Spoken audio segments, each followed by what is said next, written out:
বিসমিল্লাহির রহমানির রহিম। সকল সকল মুসলিম ভাই ও বোনেরা, আসসালামু আলাইকুম রহমতুল্লাহ। তো আমার ভিডিওটা দেখানোর করতেছি, আগে কিছু কথা শুনি, তারপর আমি কিছু কথা বলি ইনশাআল্লাহ। বিশ্বনবী আসার আগেও আরবের মানুষ দাড়ি রাখতো, পরেও দাড়ি রাখতো। বিশ্বনবী আসার আগেও আরবের মানুষ খেজুর খাইতো, পরেও খেজুর খাইতো। বিশ্বনবী আসার আগেও আরবের মানুষ জব্বা পাগড়ি পরতো, পরেও জব্বা পাগড়ি পরতো। বিশ্বনবী আসার আগেও আরবের মানুষ আল্লাহর অস্তিত্বে বিশ্বাস করতো, পরেও আল্লাহর অস্তিত্বে বিশ্বাস করতো। তাহলে বিশ্বনবী আসছিলেন কেন? না ভাই, তিনি দাড়ির জন্য আসেন নাই, টুপির জন্য আসেন নাই, খেজুর খাওয়ানোর জন্য আসেন নাই, জব্বা পাগড়ি পরানোর জন্য আসেন নাই।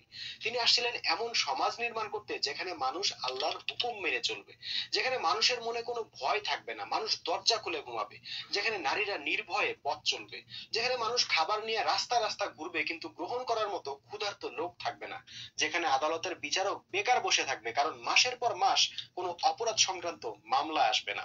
এক কথায় রাসূলুল্লাহ অন্যায় অবিচারে জর্জরিত মানুষের জীবনে শান্তি কায়েম করতে আসছিলেন, আর সেই শান্তির নামই ইসলাম।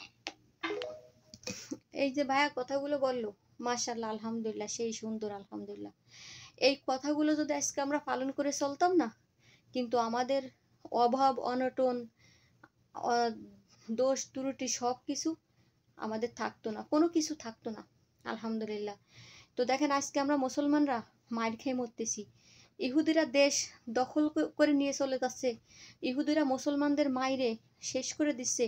সেইগুলো নিয়ে আমরা কোনো রকম মাথা ব্যথা নাই, আমাদের কোনো একতাবদ্ধ নাই। আমরা সবাই কিন্তু মুসলিম, সবার কিন্তু কিতাব সেই আল কুরআন, নবী মুহাম্মদ রাসূলুল্লাহ সাল্লাল্লাহু আলাইহি সাল্লাম। তারপরে দেখা যাচ্ছে আমাদের 5 ওয়াক্ত আমরা নামাজ পড়ি, আমরা মুসলিম। কিন্তু একজন মুসলিম, একজন আলেম আর একজন আলেমকে হিংসা করে, একজন মুসলিম আর একজন মুসলিমকে হিংসা করে। আজকে দেখা যাচ্ছে আমাদের একতাবদ্ধ নাই দেখে আমাদের সমাজে অনেক সমস্যা হচ্ছে। যেখানে অন্যায়, সে অন্যায়কে বাধা দেওয়ার মতো কোনো লোক নাই। অথচ দেখা যাচ্ছে নবীজি নূরের তৈরি না মাটির তৈরি, তাই নিয়ে ঠেলাঠেলি ধাক্কাধাক্কির মানুষের অভাব নাই। মানুষ বলে না যে ফরজ বাদ দিয়ে নফল নিয়ে টানাটানি, তা এখন বর্তমান যুগের মানুষগুলো হয়ে গেছে সেরকম।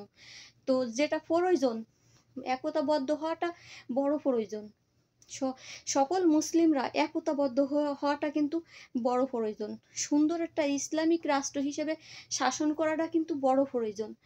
এই সত্য মিথ্যা একেবারে একের পর এক চলেই যাচ্ছে, মিথ্যা মিথ্যা মিথ্যা মিথ্যা দিয়ে দেশটা তলায় গেছে। তারপরেও সেটার দিকে মানুষের কোনো নজরদারি নাই, কোনো খেয়াল নাই। খালি হুজুরা হুজুরা দোষ ধরাধরি, দোষ খোঁজাখুঁজি, হাদিস কিতাব বারবারই টানাটানি পড়া শুরু করেছে। তো যাই হোক, আপনারা সবাই এই সমস্ত বন্ধ করেন। এই সমস্ত বন্ধ করে, আমাদের নবীর আদর্শ ছিল কি, আমরা মানুষের মনে অনেক কষ্ট দিই।